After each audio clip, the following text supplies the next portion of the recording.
Assalamu alaikum wa rahmatullahi wa barakatuh, mes chers frères et sœurs. Aujourd'hui, nous vivons une époque sans précédent. Partout où nous posons notre regard, nous voyons un monde en profonde mutation. Les événements s'enchaînent à une vitesse vertigineuse, comme les vagues successives d'un océan agité, exactement comme l'avait prédit notre bien-aimé prophète Muhammad. Regardez autour de vous. Les catastrophes naturelles se multiplient. Les sociétés se fragmentent. La technologie, censée nous rapprocher, nous éloigne souvent de nos valeurs essentielles. Les réseaux sociaux propagent confusion et désinformation à la vitesse de la lumière. La distinction entre le bien et le mal devient de plus en plus floue dans l'esprit des gens. Notre Oumma traverse des moments difficiles. Là où devrait régner l'unité, nous trouvons la division. Là où devrait fleurir la compassion, nous voyons parfois l'indifférence. Ces épreuves, ces fitans, comme les appelait le prophète, se succèdent comme les perles d'un collier qui se défilent. Mais ne perdons pas espoir, car après chaque nuit vient l'aube. Ces épreuves sont peut-être les signes annonciateurs d'un grand changement. Comme l'a promis Allah dans sa sagesse infinie, la justice finira par triompher. L'apparition de l'imam Mahdi, A.S., représente cet espoir qui fait battre nos cœurs. La vraie question n'est pas de savoir quand ce moment arrivera, mais plutôt, sommes-nous prêts? Préparons-nous nos cœurs à reconnaître la vérité quand elle se manifestera. Fortifions-nous notre foi pour résister aux tempêtes qui s'annoncent? Chaque épreuve est une opportunité de nous rapprocher d'Allah, de renforcer nos liens avec nos frères et sœurs en islam, de purifier nos intentions et d'améliorer nos actions. C'est dans l'obscurité que la lumière de la foi brille le plus intensément. Mes chers frères et sœurs, si ce message résonne en vous, partagez-le avec ceux qui vous entourent. Rejoignez notre communauté grandissante de croyants qui cherchent à comprendre les signes de notre temps et à s'y préparer avec sagesse et patience. N'oubliez pas de vous abonner à notre chaîne pour plus de réflexions sur notre belle religion et les défis de notre époque. Qu'Allah guide nos pas et préserve nos cœurs. Jazakumallahu khayran. Salam à tous mes chers frères et sœurs. Aujourd'hui, nous allons aborder un sujet qui nous touche tous profondément. Les signes annonciateurs de la venue de l'imam Mahdi. Vous savez, quand on regarde autour de nous, on ne peut s'empêcher de remarquer à quel point notre monde traverse des moments difficiles. Le prophète Muhammad, que la paix soit sur lui, nous a laissé des indications précieuses sur cette période que nous vivons. Imaginez un instant l'injustice qui se répand comme une traînée de poudre, les catastrophes naturelles qui se multiplient, la division qui règne parmi les musulmans. Ne trouvez-vous pas que cela ressemble étrangement à ce que nous voyons aujourd'hui? Le prophète nous a parlé d'un temps où les dirigeants privilégieraient leurs intérêts personnels plutôt que ceux de leur peuple. Un temps où la richesse serait concentrée entre les mains de quelques-uns, pendant que d'autres luttent pour survivre. N'est-ce pas exactement ce que nous observons? Mais ce qui est fascinant, c'est que ces signes ne sont pas là pour nous effrayer. Au contraire, ils sont comme des balises lumineuses nous guidant vers l'espoir.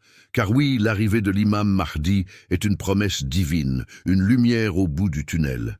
Il viendra de la lignée bénie du prophète, portant le même nom que lui, Mohammed, et son père s'appellera Abdullah. Il n'aspirera pas au pouvoir, mais les croyants le reconnaîtront naturellement comme leur guide. Ce qui est remarquable, c'est que tous ces signes convergent vers notre époque. Les conflits qui se multiplient, les catastrophes naturelles qui s'intensifient, la perte des valeurs morales, tout semble nous indiquer que nous vivons peut-être dans cette période cruciale. Mais mes chers frères et sœurs, notre rôle n'est pas d'attendre passivement.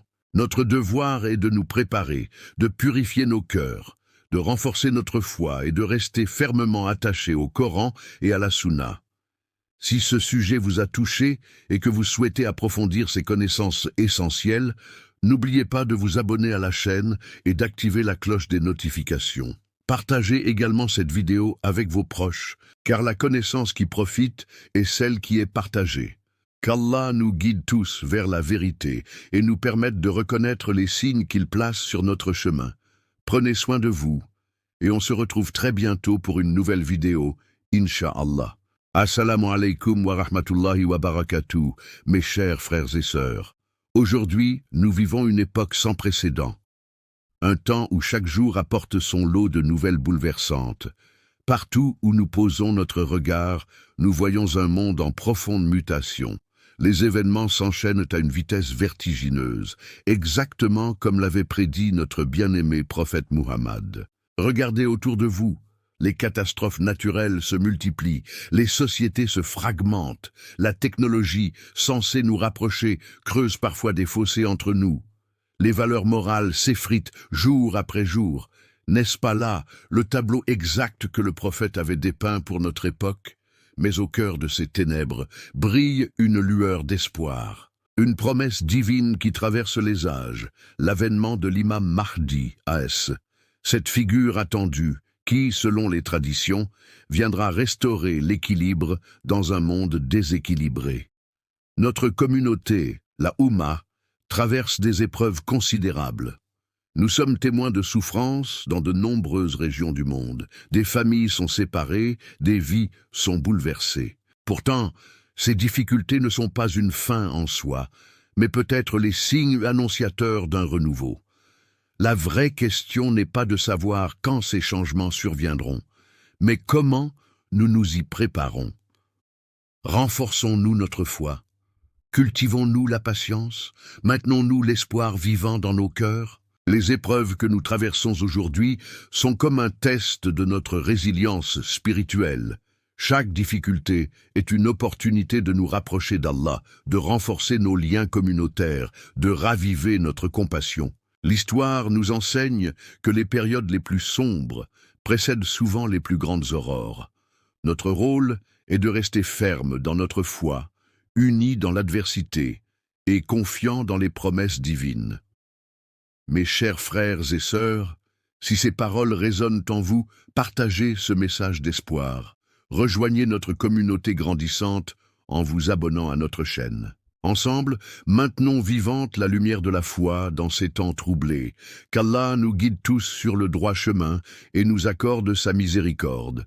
Jazakum Allahu khayran pour votre attention.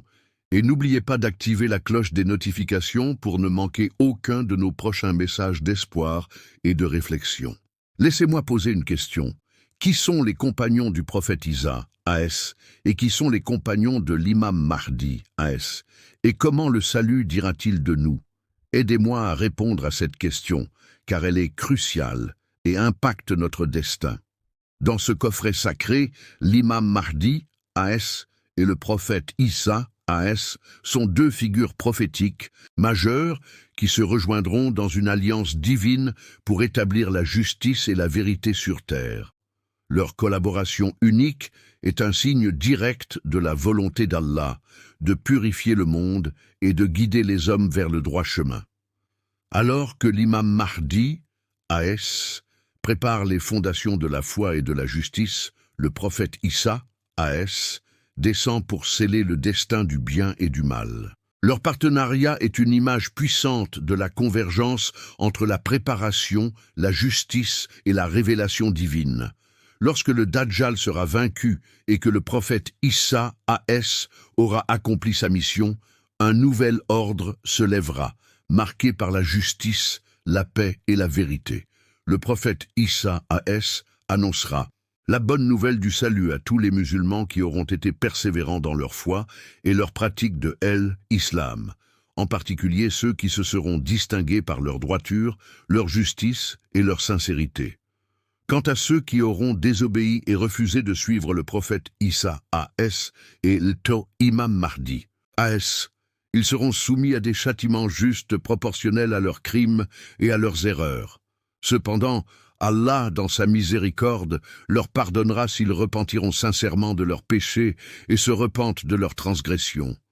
En conclusion, les événements des derniers jours et la venue du prophète Isa, A.S., marquent un tournant majeur dans l'histoire de l'humanité. La victoire finale de la lumière sur les ténèbres, la triomphe de la justice sur l'oppression et la paix sur la guerre. Le prophète Isa, A.S., et Imam Mahdi, A.S., symbolise alliance entre la préparation et la révélation divine, ouvrant une ère de justice et de vérité. En tant que musulmans, nous devons nous préparer en purifiant notre foi et en nous engageant dans la voie de la justice. La récompense du salut sera réservée aux musulmans pieux, tandis que les rebelles subiront des châtiments justes. Toutefois, la miséricorde d'Allah est éternelle et le repentir sincère ouvrira les portes du pardon. Ayant dit cela, je vais maintenant aborder un sujet qui touche l'essence même de notre foi, un sujet qui nous met face à face avec nos croyances, nos valeurs et nos espoirs. Le salut. Que signifie pour nous le salut? Comment pouvons-nous être sûrs d'en faire partie? Comment allons-nous y parvenir? En islam, le salut est un concept fondamental qui englobe non seulement notre vie ici-bas, mais aussi notre destinée après le décès. Atteindre le salut est le but ultime de notre existence, le but que nous devons garder constamment à l'esprit dans chaque instant de notre vie. Pour y parvenir, nous devons nous conformer aux enseignements d'Allah et suivre les traces de son dernier prophète, Mohammed. Il est essentiel de comprendre que le salut n'est pas une faveur divine accordée seulement à quelques élus, mais un état accessible à tous ceux qui placent leur foi en Allah et suivent son droit chemin. Cependant, le chemin pour atteindre le salut n'est pas pavé de roses. Il exige de nous un engagement constant, un effort soutenu et une persévérance sans faille. Notre parcours spirituel est semé d'épreuves, de tentations et de moments de faiblesse qui mettent à rude épreuve notre foi et notre détermination. C'est pourquoi le Coran nous rappelle sans cesse de ne jamais désespérer de la grâce d'Allah, car il est le Tout-Puissant, le tout miséricordieux et le plus grand des pardonniers. Alors, frères et sœurs, comment pouvons-nous nous assurer d'atteindre le salut? La réponse réside dans observation des 5 piliers de Islam et le maintien de nos cœurs purs et intègres. Le shahada, la prière, le jeûne, l'aume et le pèlerinage. Ces piliers ne sont pas seulement des actes religieux, ce sont des étapes essentielles qui nous guident vers le salut. Chacun d'eux représente un niveau d'élévation spirituelle, un pas vers la purification du cœur et la conformité à la volonté d'Allah. Cependant, pour atteindre le salut, il ne suffit pas de se conformer aux obligations religieuses. Il est essentiel de cultiver des qualités divines en nous et de veiller à ne pas commettre les péchés majeurs. La foi en Allah, la justice, la sincérité, la patience, la gratitude, la générosité et la bonté doivent être les traits qui définissent notre caractère.